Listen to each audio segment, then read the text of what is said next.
So, Lou, welcome to Empower Pod. Thanks for having me. Of course. I wanted to start with you just basically introducing yourself a little bit to the people that are listening today. So who are you and what do you do for a living? Okay, yeah, so my name's Lou. I'm a performance nutritionist.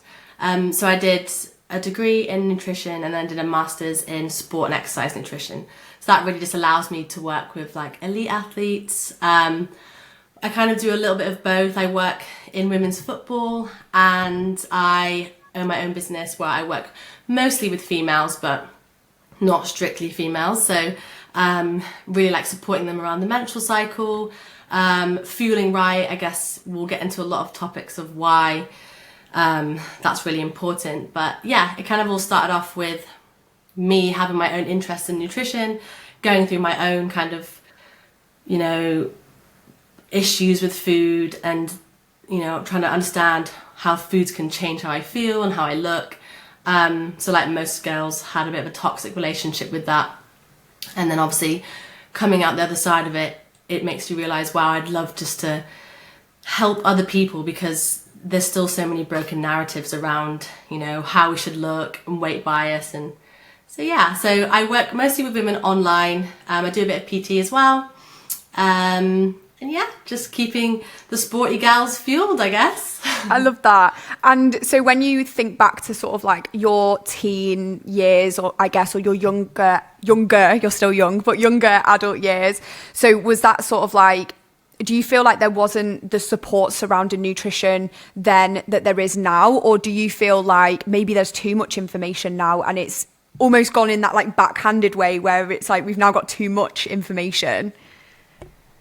Yeah, it's a bit of both. Like I love the fact that yes, we're finally studying women, understanding, we've got these, we're not men basically.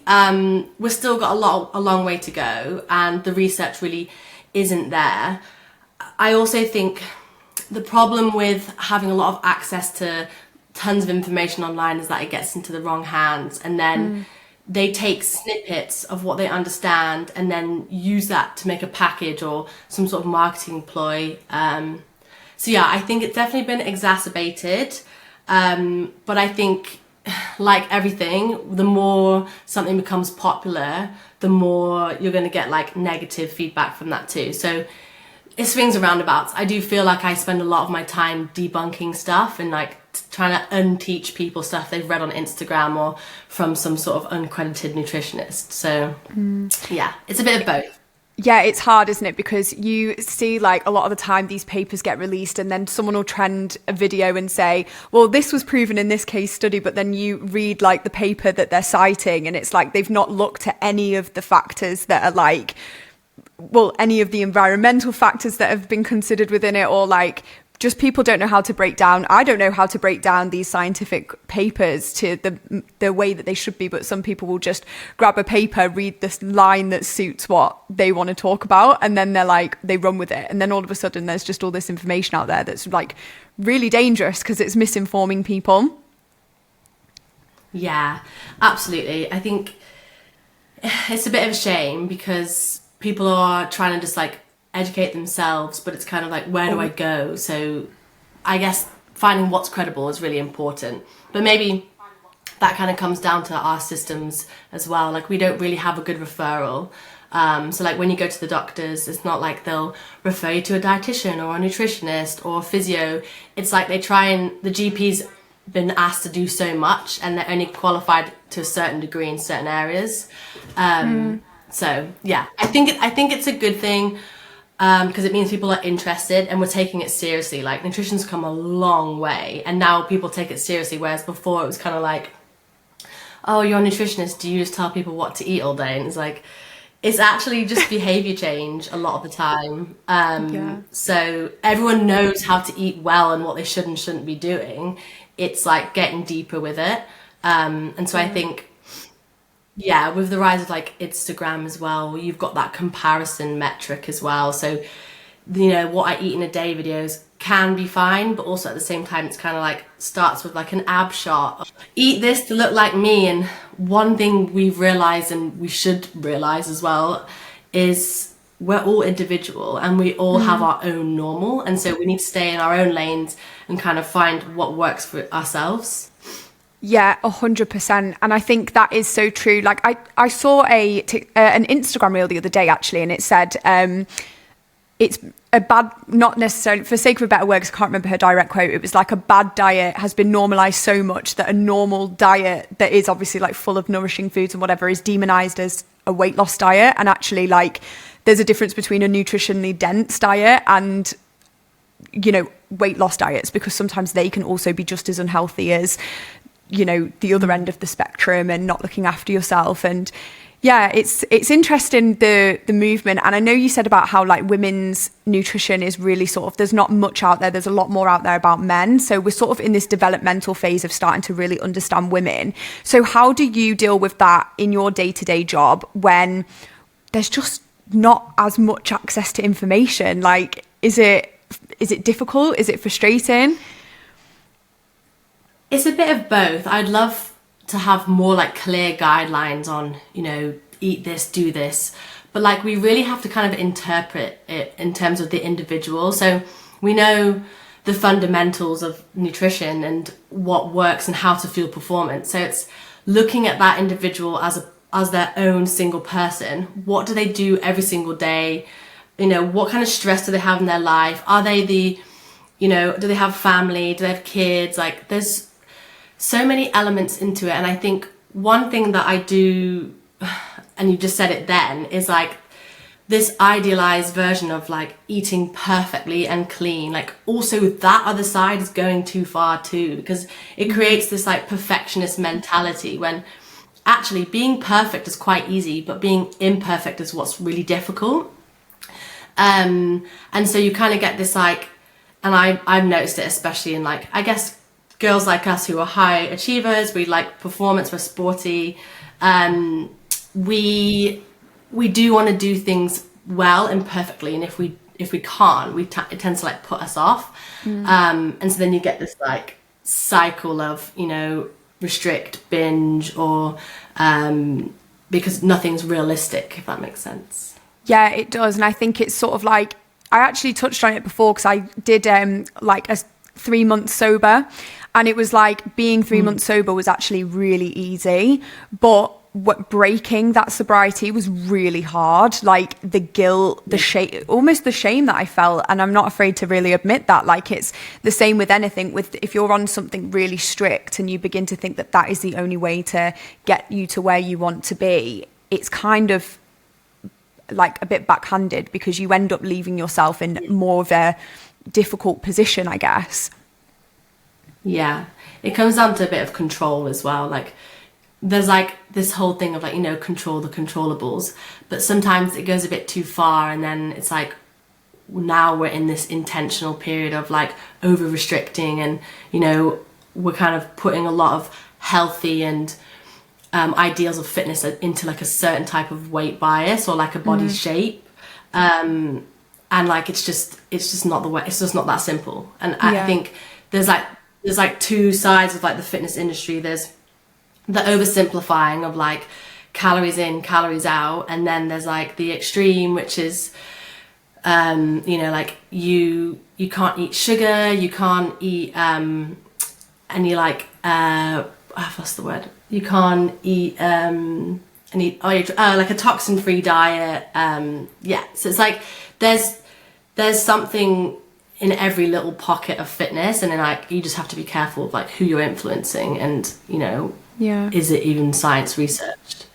100%. And I think one of the main reasons I wanted to get you on today, because you obviously do work with so many incredible performance athletes, is really just because of that narrative online and how it's now sinking into sort of potential malnourishment, people being affected in performance training. Obviously there's the whole weight loss side to it and how it can be damaging there with that goal, but also the performance where people are doing probably more than they ever have before, because there's all these new and exciting and accessible sports, which is incredible, but there's also not the support necessarily as there's not really the support or the content out there for fueling correctly. And even though people will say, you know, you've got to fuel, it kind of stops at that point. It's like, well, what does that mean? Yeah. And like, where do we go from like, what is the correct fuel? And actually, I think ever since I've started working as a coach, you don't realize how many people really don't understand the basic macronutrients because we aren't really taught them.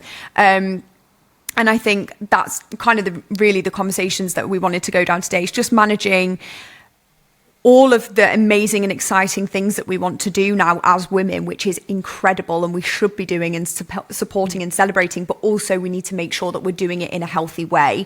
And just like you said there as well, about when influencers might put up like what I eat in a day with their abs as the first picture, it's about understanding that if you want to get that figure, first off, that food is probably going to be under what you need to be eating to fuel your performance journey. And that's, do you know what I'm trying to say? That's kind of what we want to discuss today. Yeah, it's not copy and paste. I feel like we all want the magic pill and we all, you know, think we need to like be perfect and have this like magical clean diet to get where we want to get to. And actually it's just a balance. It's being able to do it consistently over time and like still live your life. Like, and I also think you said something great there, which was like that rise of so many, like, I guess normal or recreational individuals now are doing some really, really big events and like, you know, pushing their body to extremes, which is basically like an athlete. And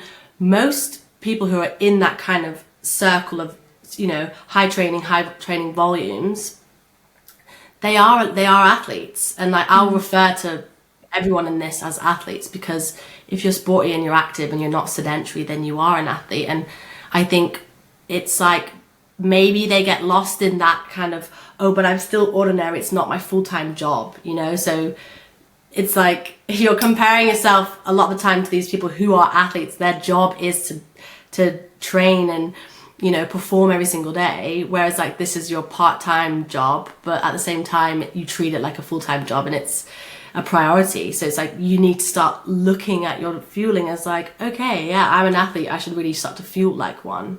Yeah, and this is it, like it's about understanding that where this normalization of doing a half marathon or a marathon or a high rocks, it's become so normalized that people don't realize that it is a big stress and a big impact that you're putting on your body, and you need to make sure that you're showing up for that correctly.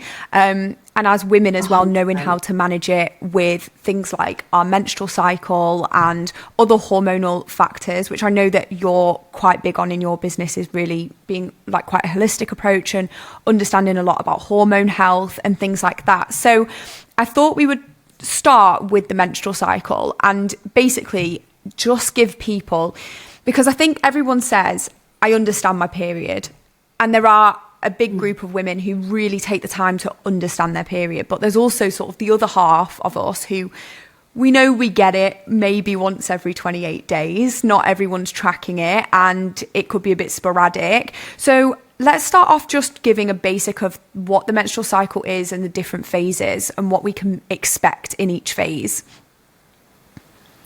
Yeah, agreed. Okay, so I guess we should probably do some housekeeping on like the ovarian hormones that are into play like during your menstrual cycle and throughout your lifespan. So you've got estrogen, which is kind of like the queen hormone of motivation, confidence and energy. It can also suppress hunger as well. So it reaches its highest peak in your follicular phase. So just before, during just before and during ovulation. But I'll go through the stages after this. And so then when you're in that estrogen dominance phase, you can kind of expect to feel quite energized, maybe very motivated to push maybe in your fitness or like, you know, in your work or your relationships. We actually usually feel the most attractive as well when estrogen is high. So we see ourselves and our body image in a much more kind and positive light. Then you have progesterone, which peaks in the second phase of your menstrual cycle, so in the luteal phase. So a good way to kind of remember them is like follicular is first for F and then luteal is last. And And so when progesterone increases, it actually produces GABA, which is a neurotransmitter that promotes sleep and enhances mood. So if you think about it, progesterone is probably like one of those calming effect hormones. So if the calming effects on your brain, it's been shown to reduce anxiety, increase your mood and promote sleep. And so like estrogen suppresses hunger, progesterone does the opposite. So it increases hunger, and we'll obviously talk about this in a little bit. And so we're more likely to get those cravings in that last phase of your period. And then you have, so it's not a hormone, but they are like a hormone-like compound. So it's a group of fats, and these are called prostaglandins. So they are essentially act like a hormone, but they help with like shedding the uterus lining by causing it to contract. And this helps like regulate the blood flow and prevent excessive blood loss when we're on our period. So we need prostaglandins to have a healthy period, and it's these prostaglandins that trigger the muscles in your uterus to contract so that you expel the lining. So if you've got too many of them, your contractions can be really severe, and that's when we get those like really bad period cramps or period poos. Lovely. And it also can leak into nearby areas, so like your gut, which can kind of lead to symptoms like headaches, stomach ache, like diarrhea, everything. So they don't sound great, but you need them. I guess the menstrual cycle like phases. So in school, you probably have been taught the textbook 28-day cycle, which is completely, well, it's not wrong, but like our cycle can be anywhere between 21 to 40 days. Oh, wow. And like what's normal, what's normal is your normal. And so, you know, that's something that you need to figure out. And so trying to compare your period to another person's period is like completely counterintuitive. But also like my period is different to your period. My period can be different month by month. So like 1 month I could probably have, you know, less symptoms, and then the next maybe something more severe. So the main phases are obviously the follicular and the luteal, and then you have ovulation bang in the middle. And so like first day of your period, the first day that you bleed, that marks number 1 of day 1 on your menstrual cycle, okay? So that's the beginning. And then you have this kind of, so you're like obviously having your period from like somewhere between 1 to 5 to 7 days. Obviously everybody's completely different. Some periods might be shorter. And then you're kind of moving into this follicular phase. Well, you still are in the follicular phase, but you see the rise of estrogen, okay? And so this makes you feel a lot more, you know, confident. It's actually very typically like an anabolic phase as well. So that means we support our muscle building. Estrogen is actually an ergogenic aid as well, so it helps with muscle repair, so meaning we can recover from that higher intensity like easier and quicker. So we know we're going to get that increased energy, improved mood. So this is all working up to our ovulation. And we tend to have a bit of greater strength and endurance during this phase as well, so you'll usually feel pretty great during ovulation. Some women can actually feel when they're ovulating as well, so you get like an ovulation pain. I get that. I think I've experienced it. Yeah, I definitely have. Like once I started reading about it, I was like, I definitely have that. Yeah, 100%. Yeah. And so like, it's also an antioxidant during exercise. That means you have that reduced muscle damage, so when you're doing the higher intensity. So this is kind of where a lot of those studies come in, where they talk about how you can train differently throughout the phases, but I'm going to debunk that in a little bit. But you can kind of see where it would make sense. Yeah. Or you can see some of the logic behind it. So you also have estrogen impacts, you know, the serotonin in your body. So the number of serotonin receptors in your brain. So that's kind of what helps that good mood. And yeah, I think it's slightly exaggerated across social media, but we'll get into that. So then you have ovulation, which is in the middle of your cycle. So estrogen reaches its highest peak. Again, this is obviously another good time to kind of push for those intensities if you feel good. You also have a natural testosterone rise as well, so this can kind of be put down to people claiming to get PBs when they're ovulating. I know I feel pretty good when I'm ovulating. Everyone's so different, so some people might not, especially if they're getting that ovulation pain.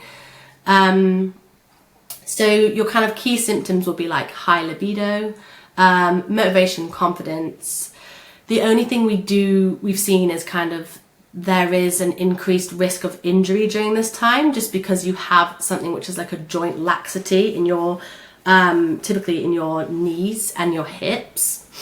So it's just something to be aware of. So like you would want to really focus on like form over like speed. Maybe you want to look at more skill work during this time, but again, individualized. And so then you'll kind of have your luteal phase, which is again split into two. So you obviously have estrogen and progesterone are pretty high, and then they're going to start to drop. And so when you get to that premenstrual phase, which is like the week before your period, that is when estrogen is at its lowest, and so is progesterone. And so this is when we get all these symptoms. So mood swings, irritability, or depression. Some people can get PMDD, which is premenstrual dysphoric disorder, which is like severe PMS. It's awful. But yeah, I won't go too much into that today. So yeah, and this is kind of where you'll find maybe you've got a decreased motivation, maybe you recover slower. Often this is a time where women will naturally reduce their training, and that isn't just because they're weaker, which is what a lot of posts on Instagram will tell you. It's actually more because there's like the pain and the discomfort, which is making you less likely to want to train or maybe put on some tight clothes at the gym. So that's really where you see the drop off.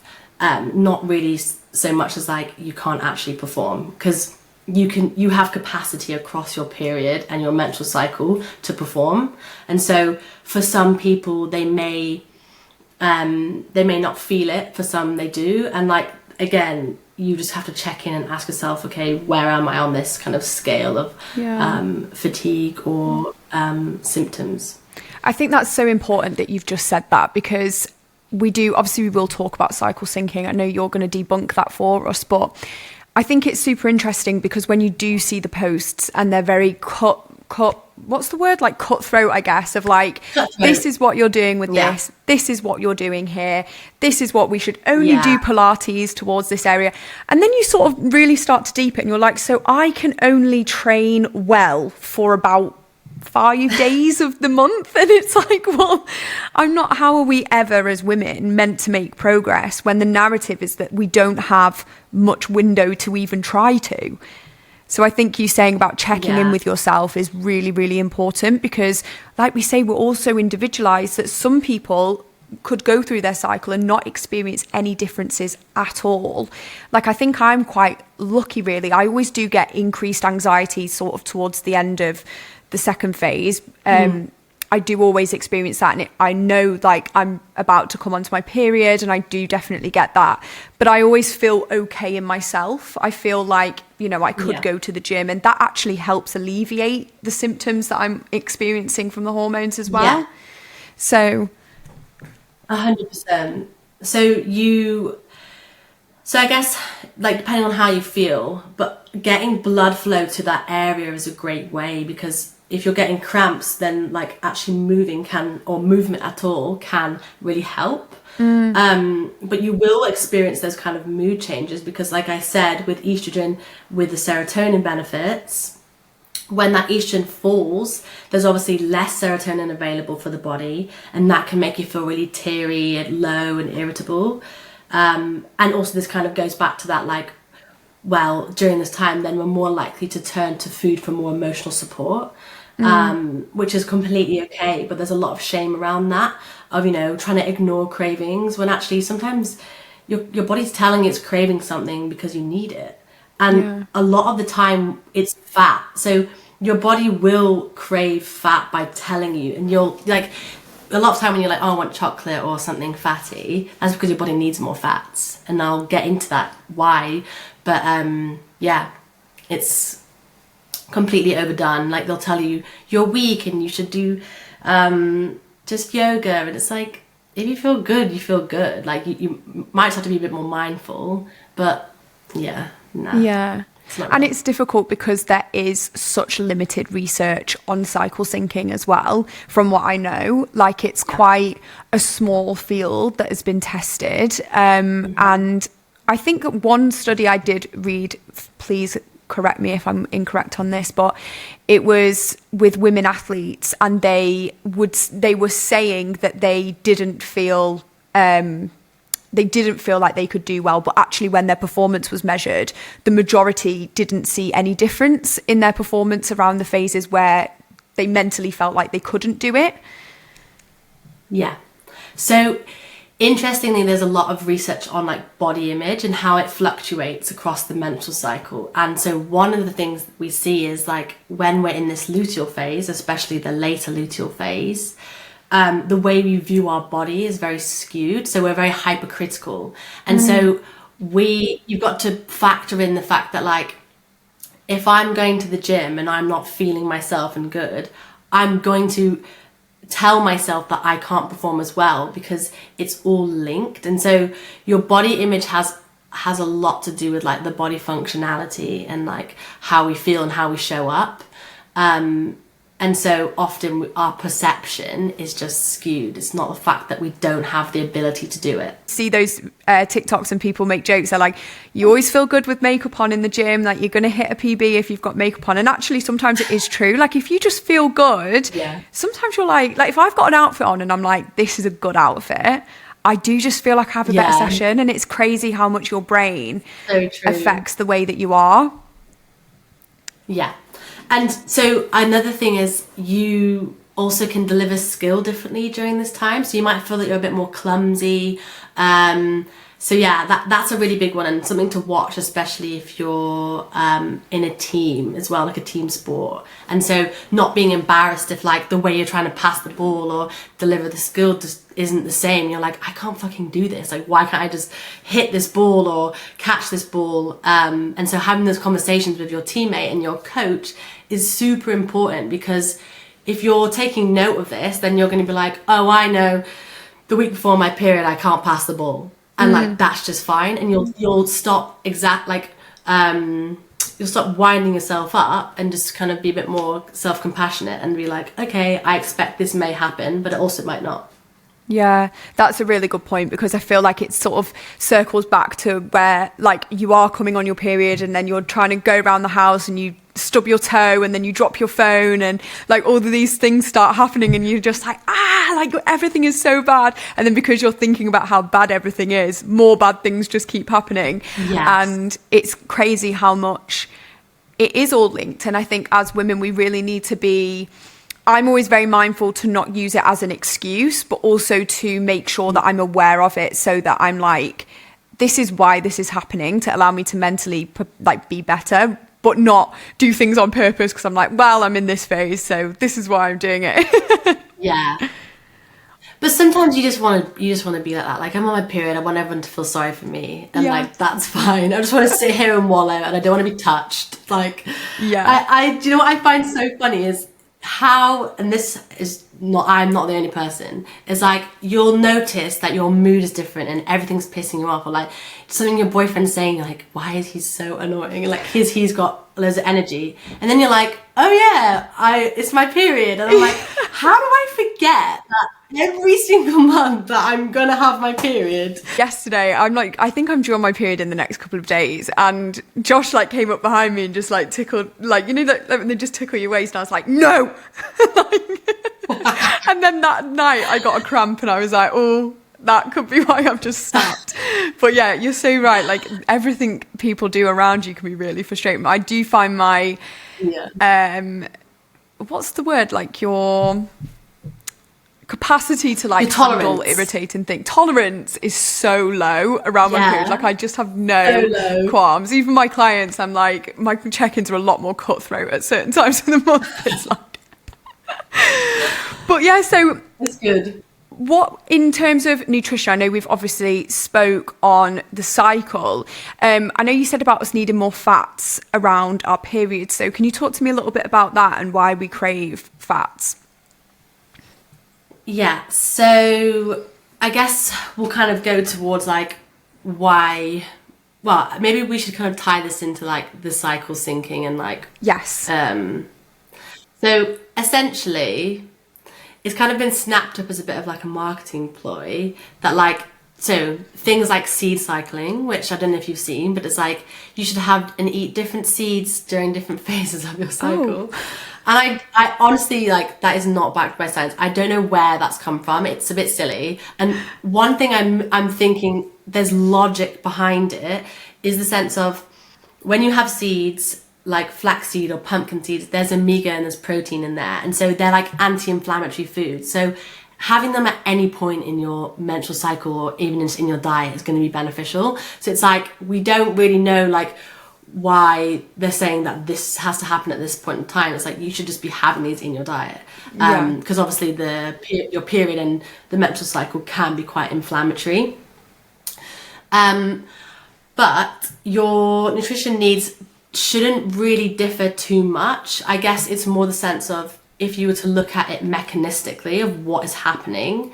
So you have your estrogen, which has a direct impact on ghrelin, which is the hunger hormone. So it's the hunger hormone that makes us growl. So I always remember it that way. So when we have high levels of estrogen, that down-regulates ghrelin. And so hunger is then down-regulated in the follicular phase. So naturally, we probably don't eat as much. And then estrogen also acts on something called cholecystokinin, which we can just call CCK. And so it's a hormone responsible for like the feeling of fullness. So you've got both of these hunger regulating hormones. So when we eat a meal, we release the CCK, and that impacts our feelings of fullness and satiety after a meal. So when we get into our late luteal phase, so just before our period, we get those cravings and increased hunger. And this is because we get an increase in ghrelin due to the drop of the estrogen. So if you start logging your symptoms, you may find you have this kind of increase in hunger on a specific day. And so if you know it's roughly 7 days before the start of your period, that's where your progesterone peaks. So now you know, okay, to ensure that I'm not like mindlessly snacking, maybe I'll eat a bit more higher fiber food then, or some more protein to help me fill myself up and curb some cravings. But again, completely individualized, and like some of us won't even notice it. But like that, so that's like the mechanistic physiology. But if you were to like translate that into real life, and this is the problem of a lot of the menstrual cycle research, is that people take this mechanistic and physiology data and then they just apply it to everyone and generalize it. But we know everybody's completely different. So there is research which shows that in this late luteal phase, the BMR is higher. So the more calories we burn at rest. So it's higher than it would be in the follicular. And this is like an average increase of around 8 to 16%, which is literally 100 to 200 calories. The most it would go up to is 300, and that would depend on your BMR. So like how fit you are, so much, genetics, everything. And so obviously 300 calories isn't a lot, but like most people won't even notice that, or for some women, it's like an insatiable hunger. It's like nothing fills me up. And so if we're going off this of like, you know, we need to eat less here and, you know, eat more here, then it's like, it doesn't really make sense. So there's kind of like this natural increase. And most of the time, if you're intuitively eating, you'll probably just do that naturally.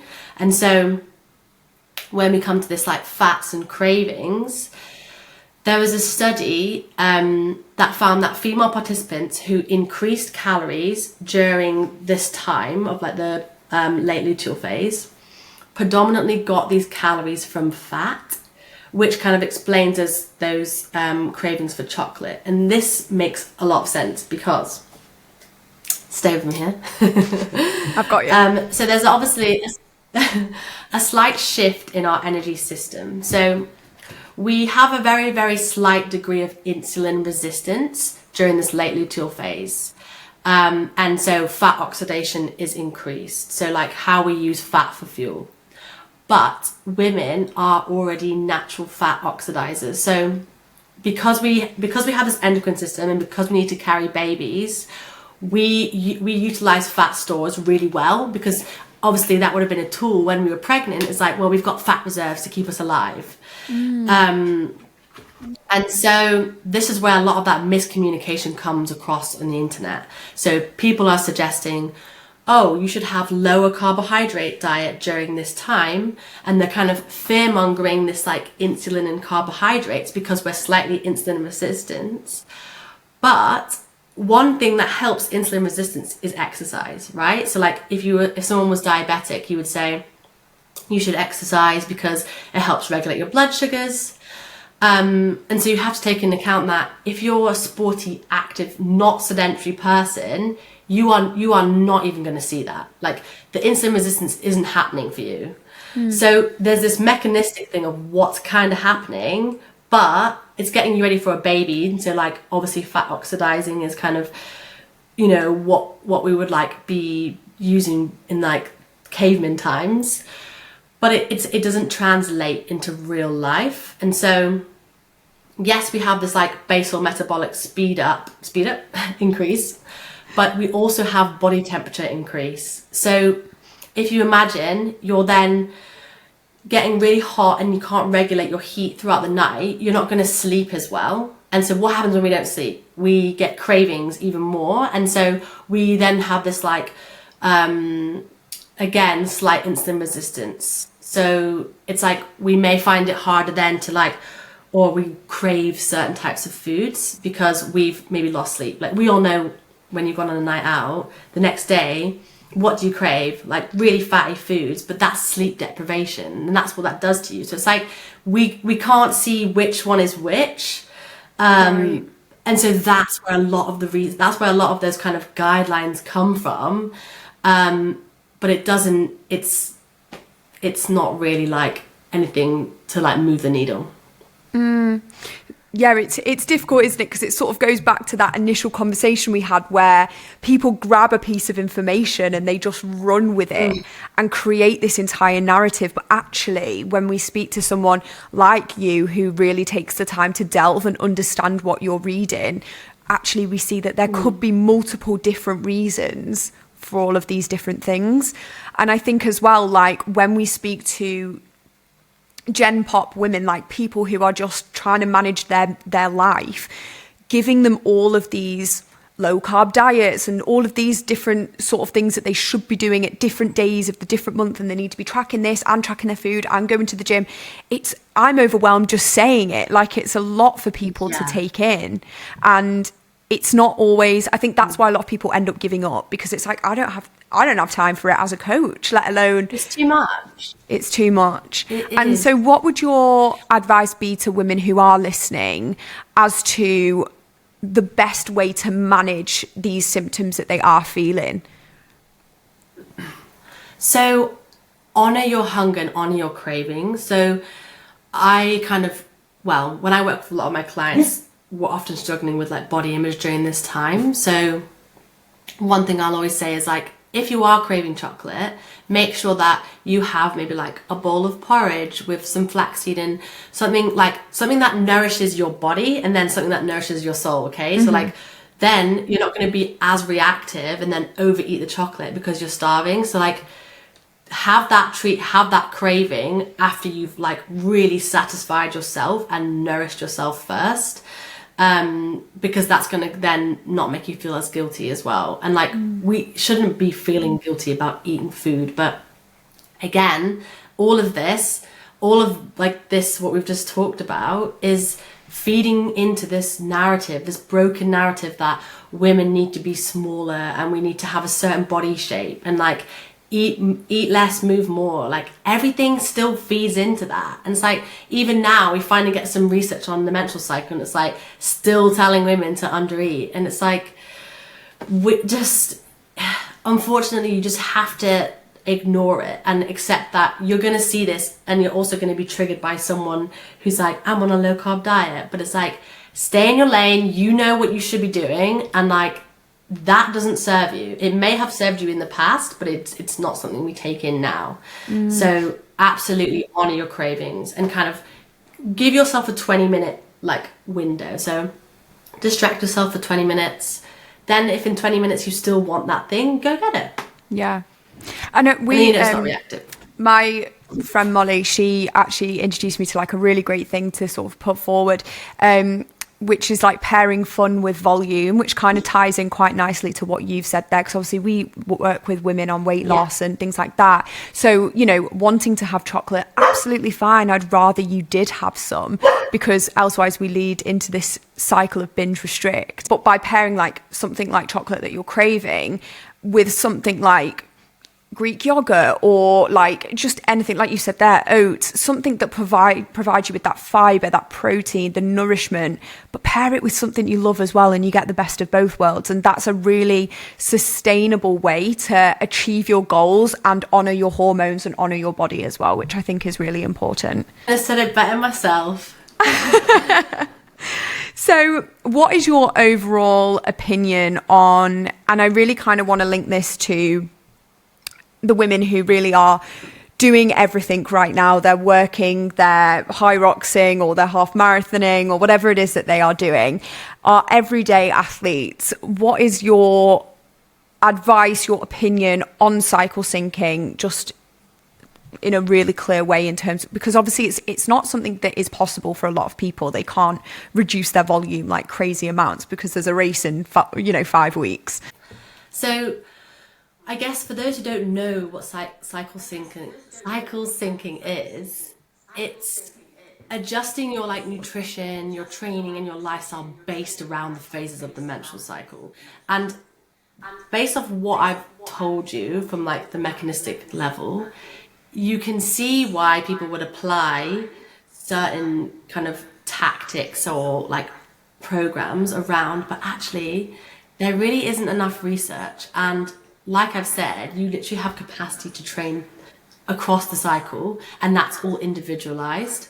And I also think, does it then feed into that narrative of like another thing to optimize, another thing to worry about, when like, shouldn't our main concern just be people eat enough vegetables and protein? Like, people aren't even hitting their protein targets. Like, we're not going to worry about cycle syncing yet.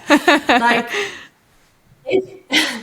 if something crops up and like, or like some research that really like says, yeah, this works, great. But until then, don't even bother.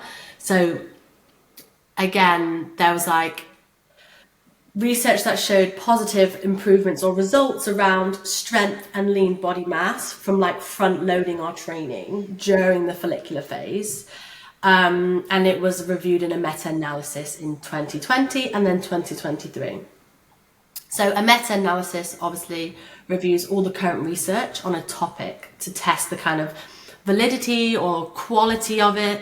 And this meta-analysis reviewed 78 studies, and it found that there was just so much variation in the studies between each paper.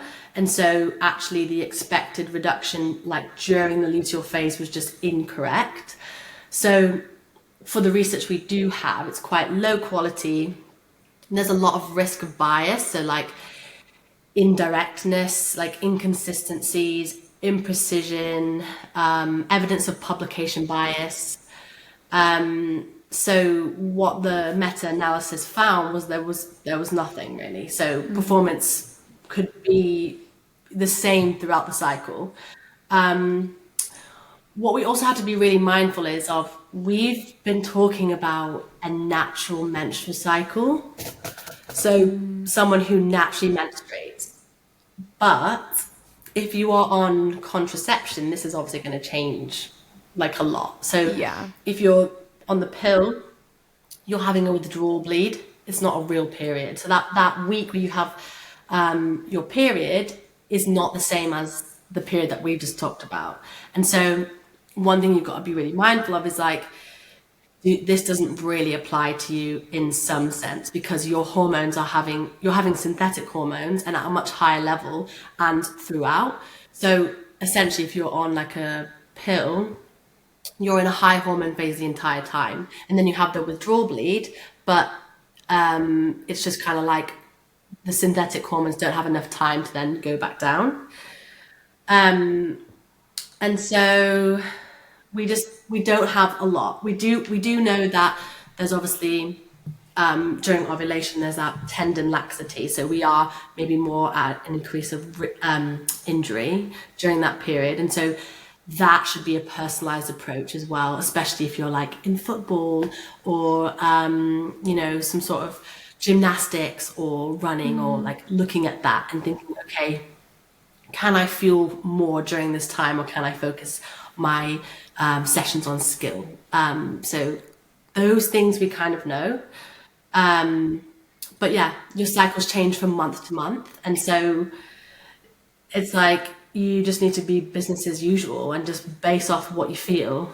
So just like periodize your training if it fits your needs. So like if you have a really, really bad PMS, or you really struggle with that, if you track and you see these common trends, can you note this down and then reduce volume or take a week off during PMS, and then, or maybe you just continue as normal? So no. And I really like what you said as well about like, I'm going to get the word wrong, tendon laxity.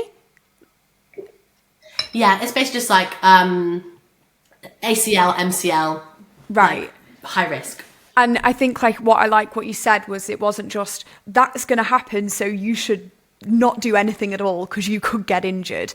And you didn't say, if you're experiencing PMS, wake up, see how you feel. Like, I really appreciate that from someone, because I think we also do, there is a whole host of people as well that really want a way out of things, and to just say, well, there's this happening, so I'm not going to do it.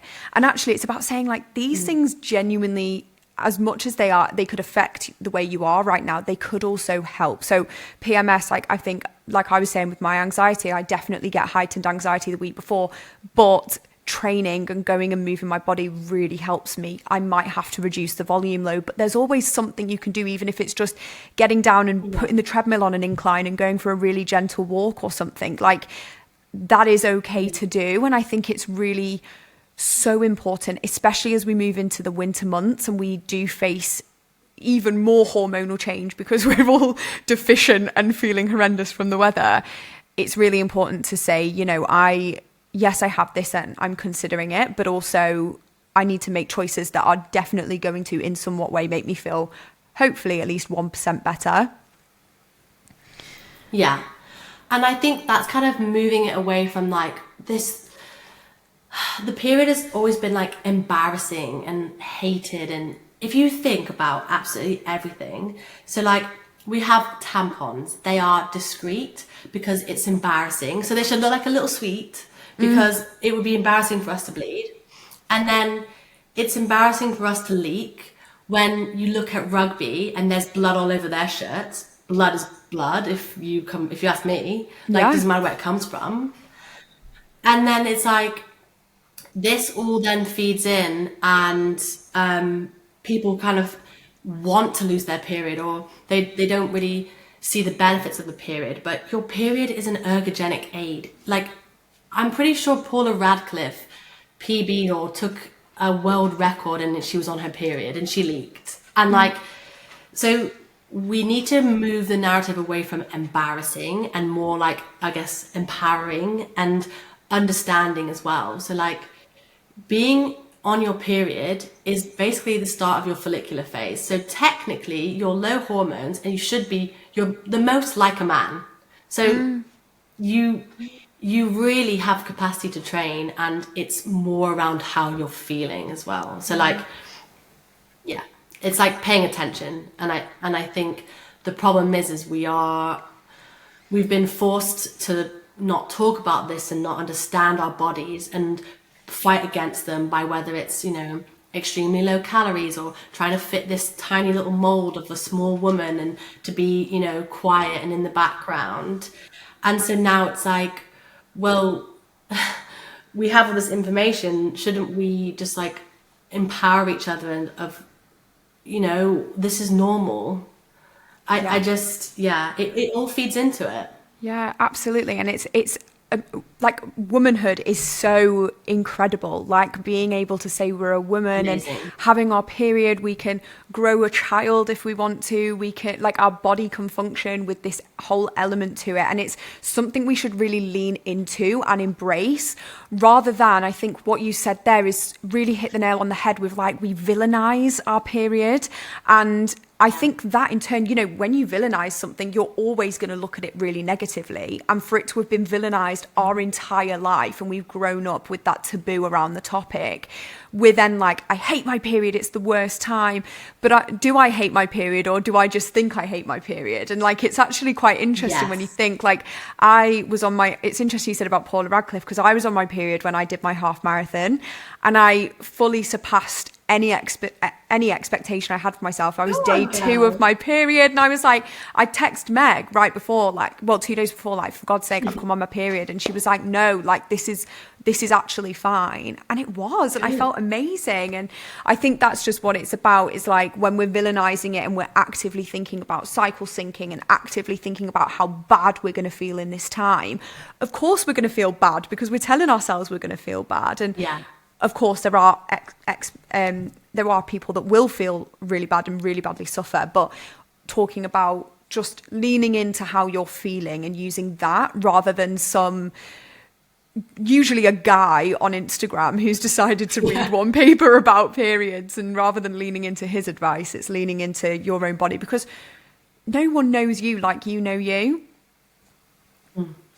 So I so agree. Amazing. And so that sort of leads us quite nicely into sort of the second part. And I thought this is super relevant at the moment, because obviously the high rock season is beginning. We're sort of upping the ante with training volume that people are going to be doing. A lot of people listening to this are going to be competing this season. So I really wanted to talk about fueling for athletic performance. Obviously we can link our period in with that, but also just on a real general level of how we can avoid being malnourished and it impacting our hormones and our cycle. Because I think a lot of people, when they do up their training volume, we see that people lose their period. We see that periods become more irregular. So talk to me a little bit about that and why that happens. Yeah, so I'll try and keep this brief, because this is a whole topic of so RED-S, which, if you haven't heard of it, is relative energy deficiency in sport, okay? So it's having enough energy relatively to your sport and to what you do. So whether that's a high rocks, whether that's a marathon, but essentially it's when you underfuel for such a long period of time. So it's a prolonged low energy availability. And this causes lots of signs and symptoms, which basically shuts your body down. So when we don't eat enough, either intentionally or unintentionally, the body's basically deprived of nutrients and calories, and it actually just cannot function optimally. So we can have this complete cascade of physiological and psychological issues when we underfuel that most people are so unaware of. And this is why the toxic mentality of move more, eat less is really scary. And I think with people doing more and more kind of like impressive and huge events, the rise of like eating disorders is insane. Like, it's getting younger and younger, and that's also partly Instagram, but it's all going to be affected, right? So what happens when you're in RED-S, and I'll go through some signs and symptoms in a second, is your body prioritizes the energy, so the fuel that it does have for that activity. And then you have nothing left over to support your organs and your bodily functions outside of training. And this is worrying, because your body's very, very clever, and it will always try and find a way to create energy or give energy to the functions. So what it does is it down regulates systems that don't feel as crucial to free up energy. So one of these, and this is why it's really, really important for women, is your menstrual cycle and your endocrine system. And so you'll kind of experience this. Maybe you've noticed that your period has become quite irregular, or worst case scenario, you've lost your period for 3 months. And essentially what's happened is the stress from the exercise has sent a message to your hormones. They have down-regulated, and then they've down-regulated your menstrual cycle. So they've essentially stopped ovulation from happening. So one thing to be mindful of as well is not everybody loses their period. So it's obviously got a genetic factor to it. And so what could be happening is someone could have red S, but they still have their period, so they're oblivious to it, but they'll have other signs and symptoms as well. But they'll be having an anovulatory cycle, which means they're still having that bleed, but they're not ovulating. And we need the ovulation to help with bone health, everything. So when you lose your period, that means you've dropped estrogen, and estrogen is really important for heart health, bone health, brain health. Like, it is not a joke. Like, it's bad. And if you are someone who's experiencing this, then you 100% need to work with someone like me, a coach, or another professional who can help you get your period back or get you out of red S. So it's also, so it used to be thought that it was just something that would happen in women, and they thought it was like this female athlete triad, and it was bone health, losing your menstrual cycle, and then being underweight. But actually, anyone, regardless of age, gender, elite or recreational athlete, body shape, size, they can all be in red S or have low energy availability. Okay. And so it's not weight bias. And so if someone doesn't look maybe, anorexic or unwell, they could still have this. And so essentially it's when your body goes into like a low kind of battery mode, like on your phone. Mm-hmm. So it still functions, but the screen goes dim, and maybe some apps start shutting down to conserve energy. And so it might seem like a good thing not to have a period, because it might be a nuisance when you're training, but it's a vital sign of health. And so what happens is your body is in such a stressed state that it starts to shut down. And so things that you'll maybe notice is like, so loss of period, heavier periods, irregular cycles. So any kind of change in your period. So maybe it's like shortening of the bleed phase, any changes. Progesterone's down-regulated, so you might find that you've got really bad mood swings, you're really irritable. You might have belly fat as well, despite being quite lean or quite active or eating really well. Hair loss, obviously ovulation stops, which can be hard for you to notice.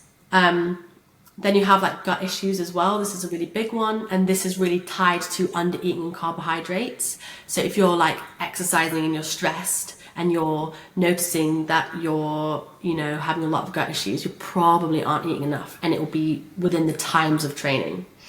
Immune function down-regulates, and so this can kind of show up in like, maybe you're not getting any faster, or you're not getting any stronger in your training, despite having kind of programmed some progressive overload. Or maybe you've reached a plateau, or you're getting worse. A lot of the time you can get better, and then it gets worse as well in your performance. You might find that you've got like constant injuries, or like stress fractures, or maybe you're getting ill and you're not recovering, or you're staying ill for a long period of time. So that'll be like colds and flus. And yeah, the low mood will be a real big one. And you may find it really hard to kind of wake up. So you're super fatigued, and maybe you're forgetting things. So there's a lot of brain fog, because obviously estrogen really helps with like clarity. I really like what you said there about as well, just because someone potentially doesn't look anorexic or what you would deem to see someone who is anorexic, I think that's a really important message for anyone listening, because all those other symptoms that you've just said there could be happening to someone and they're not necessarily realizing it's a sign of anything, because they are eating and they are like, they might think to themselves, well, I do eat, I do drink my water and whatever, but actually we probably really, because we're so used to, as women as well, growing up with the media that we've grown up with, you know, ignoring hunger cues and everything. Seeing what people, you know, the Kardashians with their salad shaking them every day, we actually probably don't quite understand just how much we should be eating to support what we're doing training wise. And I think that was really important. So I just wanted to highlight that. 100%. Essentially, the only way to kind of get back your period or come out of red S is fueling. So it's literally a nutrition issue. It's not really a case of, you know, reducing your training volume, which yes would be a good sign, but you don't need to stop completely. And this is what a lot of people get confused is, oh no, I've lost my period, now I'm not going to be able to exercise, and you know, I'm an athlete and like I can't not train. And it's not. It's a fact of, yeah, you need to reduce some intensity, maybe adding an extra rest day, but it's fueling, and it's fueling in and around the training. So ensuring that you're not showing up to training completely fasted or underfueled, and you'll feel shit as well. Like, you'll turn up to a session and you cannot do your best, and then it's like, well, how do you want to get better? You can't get better without pushing harder, but you can't push harder if there's nothing in the tank. So it's like being sensible and being smart about it. Like, yes, these are our goals, but is our goal performance or is our goal aesthetic? And how are they different? And how do we need to like prioritize them and make that work for our training? Yeah. And I think like that's so important as well, because I've just suddenly realized there a lot, and I feel like I'm having a few breakthroughs in this conversation. But like, we think about things like carb loading, for example, for a race. So anyone who's got a high rocks coming up in a couple of weeks listening, they'll probably be actively thinking about their carb load. And yet, do they give that same prioritization to carbohydrates before their 90-minute session on a Sunday? Do they give that same prioritization to the fasted workout they show up for a strength, like a strength session in the morning? Like, I think that's so important, because your training is a much bigger time than the race. You know, you could be in a training block for 16 weeks if you're doing a marathon. I've been training for high rocks for an entire year. Have I carb loaded before any of my sessions that are longer than what I will take to do the race? And I actually haven't. And I think that's like a really bit of a kicker to hear, really, because it's like, shit. Also, I think as well, like, people forget, like, your gut, you have to train your gut. Like you train your muscles, you have to train your gut. So like and this is why a lot of people will be like, oh, but I don't, you know, I don't feel good when I eat before I train. It's like, yeah, because you've never done it. So you need to learn how to do it. You need to start small. Obviously, don't fucking go all in and eat the biggest things so you feel sick. Something is better than nothing, okay? Yeah. So we're going to work our way up.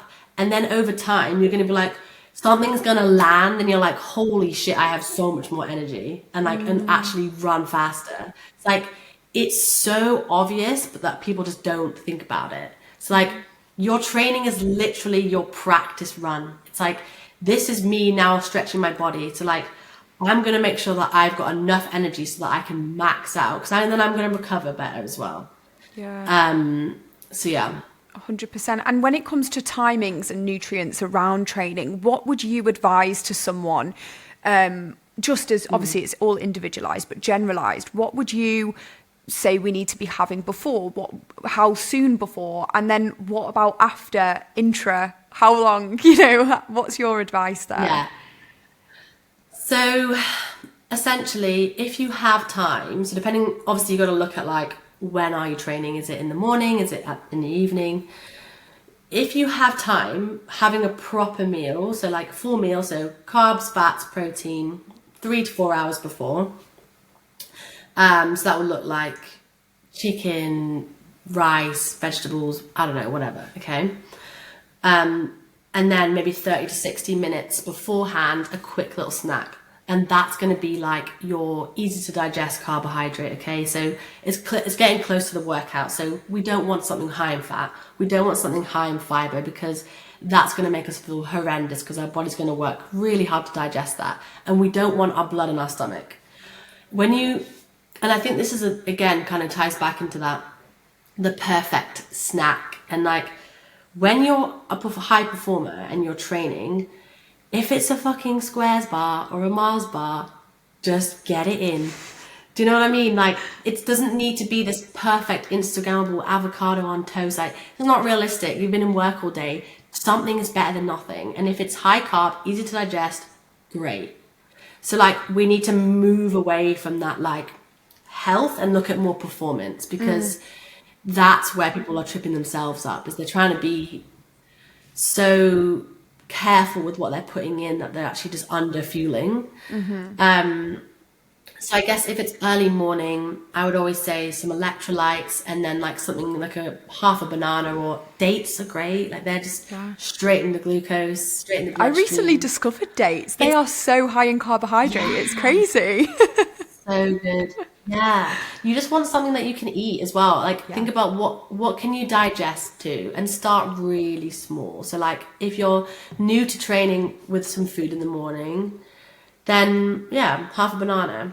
Give yourself like an hour, and then obviously the more you train your gut up, the more you can shorten that window. So now I could have 20 minutes, I could eat something and I'll be absolutely fine, depending on what I'm doing. I'd probably get a stitch if I was going to run. But like, if you were going to go do weights or whatever, like, you could probably have a protein shake and you'd be fine. So yeah, I think ideally a hit of protein and a hit of carbohydrates or electrolytes, or all three, great. Best kind of option. Obviously you can get like a clear whey, which basically just feels like you're drinking juice. And then that just kind of blunts any of that catabolic state that's going to happen. You're going to be able to use your carbohydrates and your stores. But yeah, it will vary depending on like how you slept, what you ate the night before. But like, this is all stuff that I do with my clients. So like, you know, finding what works for you. Because, and if you are like an early morning trainer, obviously, sort of, I train first thing in the morning, so I will typically have like a Squares bar before I train, and then I'll come home and have a big meal. The night before, now, would you recommend maybe having a carbohydrate source a little bit later into the evening, just to prevent there being that sort of like fasted state when we wake up? You know, a bigger gap. If you were to eat dinner at 6 and then, you know, go to the gym at 6 a.m. the next day, that's a long time without any carbohydrates. Yeah, so it's a good question. So with your glycogen stores, it doesn't work on a circadian clock. It's like, it depends on how well you're feeling. So if you're making sure that you're not going for like 3 to 4 hours without food each day, so you're being consistent with your meals, having a carb dinner, you're going to wake up with your glycogen stores pretty full. I mean, depends on what workout you've done as well. So be mindful of that. That's why that kind of recovery nutrition is really important, and you want to get that in as quickly as possible, because if you've depleted your glycogen stores, you want to top them up so that they're already there, and then you can keep them filled throughout the day, so that when you do end up having a bit of a fasted training session, which, let's be honest, happens, is not the worst thing, but it can't be our only protocol. It shouldn't be something that we rely on. So to be honest, if you've had like some high carb before bed, and then you wake up with some electrolytes and the Squares, you'll be absolutely fine. I mean, you'll also feel it. I think checking in as well, like, a lot of time, some people will get this, where the first 10 to 15 minutes, you maybe feel a bit more lethargic. And then once you've warmed up and you get into a different energy system, you're absolutely flying. And so trying to ignore, I think the 10-minute rule is like, give it 10 minutes. If you still feel like, I feel faint, I need to get some more food in, have a little sit down, get something in, and then go back into your session. Yeah. But this all comes from like being emotionally regulated and understanding where you're at in your body and what is each thing telling me. So yeah, hope that helps. Yeah, no, it does. Thank you.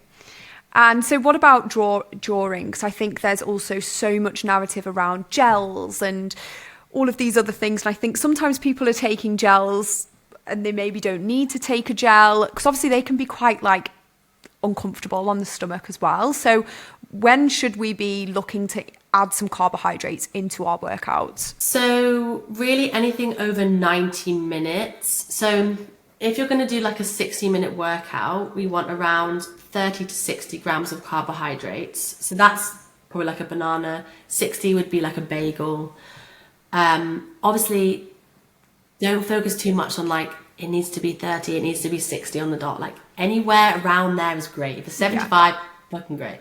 Like we don't need to worry about that too much. And I think I'm always very skeptical to be like, this per kg of body weight is like, realistically, getting in a banana, a piece of toast with jam or whatever you want, that 30, 60 minutes before, and then bringing something with you for your workout. So depending on what the workout is, you're probably not going to want to have something like where you have to chew, because once you start chewing, you start the mechanism of digestion and then metabolism. So I like to go for like a carbohydrate drink or electrolytes. That throughout your workout should be good. But anything over 90 minutes, maybe like ultra endurance or endurance or really, really long sweaty session, also being mindful of like, did I feel enough beforehand?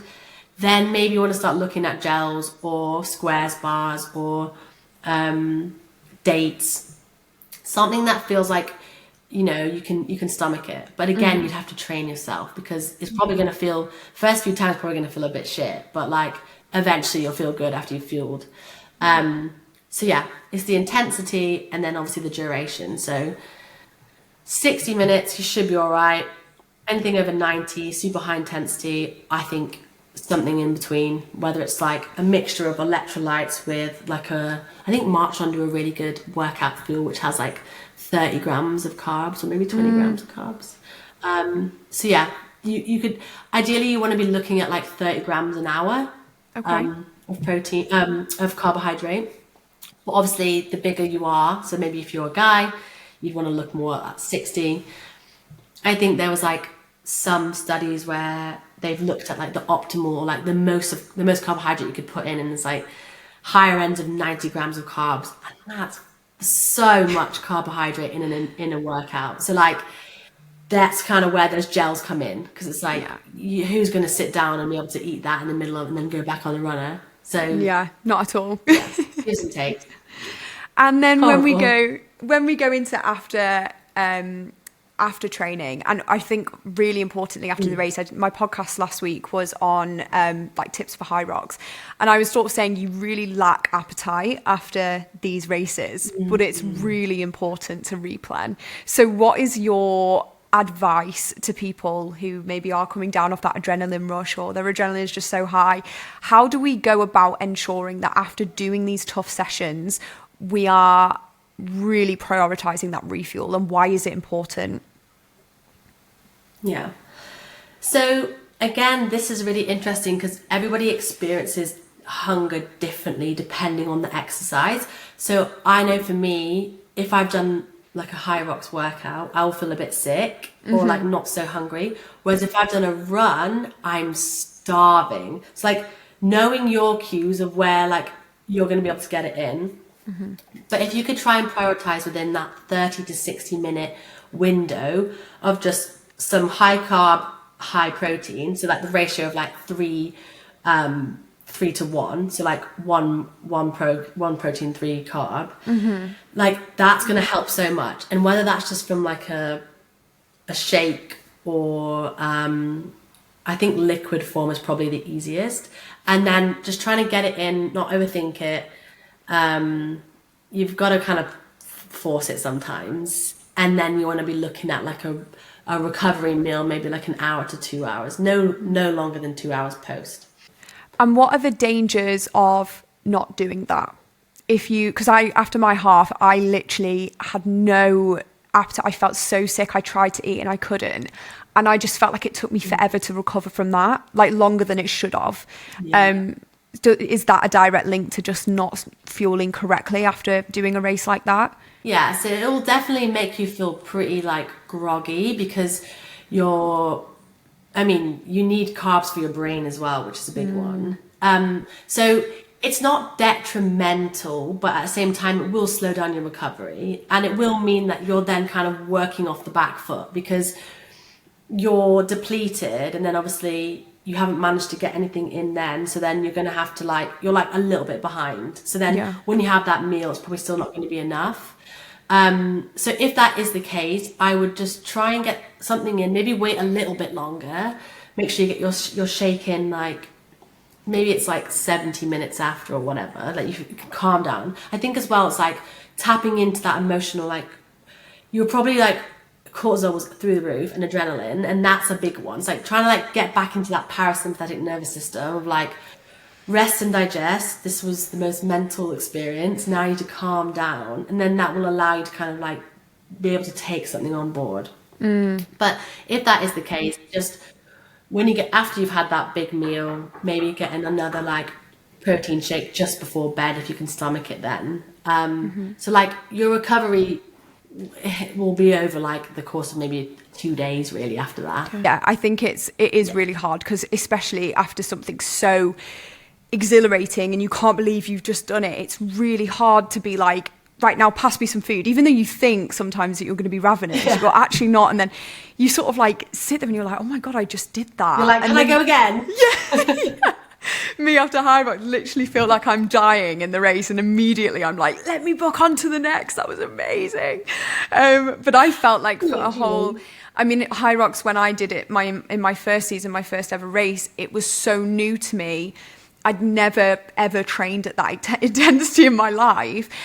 So even a couple of days after that, I found my appetite was really shoddy. Like I just didn't have, there was no part of me that really wanted to eat, which was quite a difficult thing to navigate when I knew that I needed to eat. So I think that sort of advice of like liquid carbohydrates, shakes, those sorts of things, that's okay. And like I even said to some people, simple carbs, like just grab some sweets. Like if there's some Percy pigs there, just get them in. It doesn't have to be perfect in that situation. Absolutely.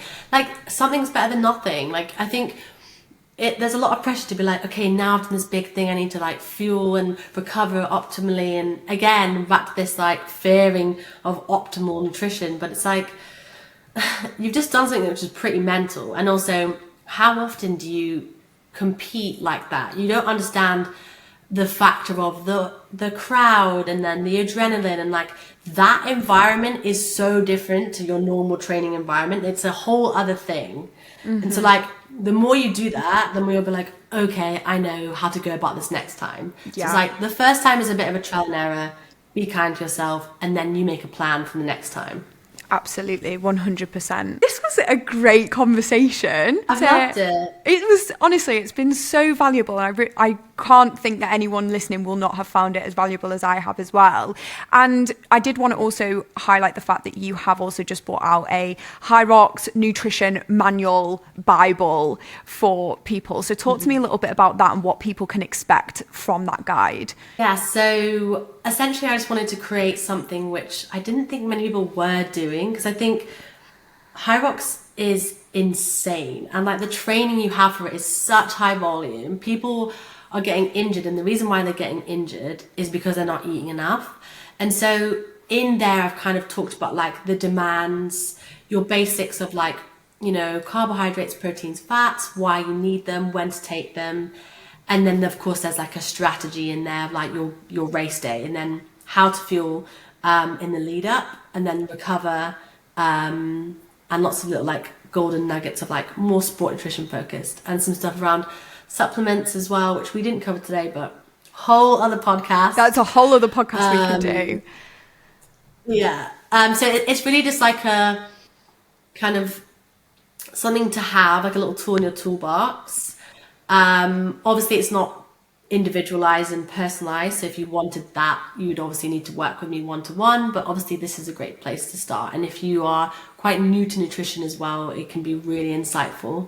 So yeah, I just had a lot of fun making it, and I just thought, well, you can't work with everyone one-on-one, so it's nice to have something as a little option. Yeah, I think it's a great thing to be bringing out. I think, like we've spoke about in this podcast, there is a lot of people that are under fueling. I think I've probably learned maybe I'm even under fueling from this podcast. And I think like you were like describing my symptoms. I was like, oh, I'm not personally attacked. You were like hair loss. I was like, but I think that it's really, I think of anyone who is doing the sport, it's really any sport, but really high rock specific.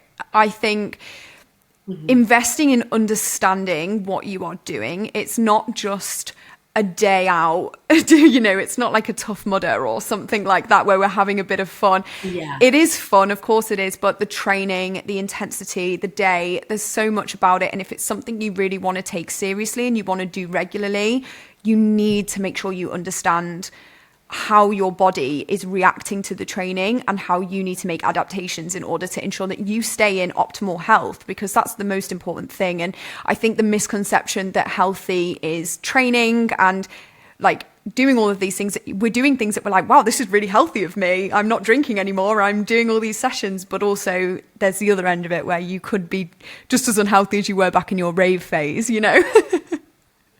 Yeah, exactly. And I think it's like you've got to factor in sleep and stress as well. Like they're huge components. And like, how are you managing them? Do you have a tool for that? Because you're only as good as your recovery. And like the day of the high rocks is literally an accumulation of how well you slept, how well you've eaten for the last few days. Like it's not really a foolproof way of showing your real capacity. It's like, it's literally what you've done, your recovery. So 100%. I think people need to pay a bit more attention to that. Yeah. It's like, you could be the fittest athlete ever, but if you've had a shit lead up, you're going to have a bad race. So it's 100%. You can't out-train that. It's the total fitness element of things, isn't it? It's like, unfortunately, you can't just do these really hard sessions week in, week out and think that everything else is not as important. It really is all as important as each other. And that's why it isn't for everyone, because not everyone's got time to worry about all these different elements. But it is important that you do if you are taking part. So thank you so much for shedding light on all of this. And of course, if anyone does want to have a one-to-one consultation with Louisa, I will put your Instagram and everything in the caption of this podcast as well. So please make sure, if anything that you heard in this podcast resonated and you feel like you need more support, then we have the perfect person here to help you with that. So head over to her Instagram and drop her a message. But thank you so much for coming onto the podcast. And thank you for having me. It's been great. Thanks so much for listening to today's podcast. Make sure to follow and review. You know the drill. If you are interested in any one-to-one coaching to reach your fitness goals this year, whatever they are, then head over to my Instagram, EmilyJadeFit, and drop me a message. And remember, you can do hard things.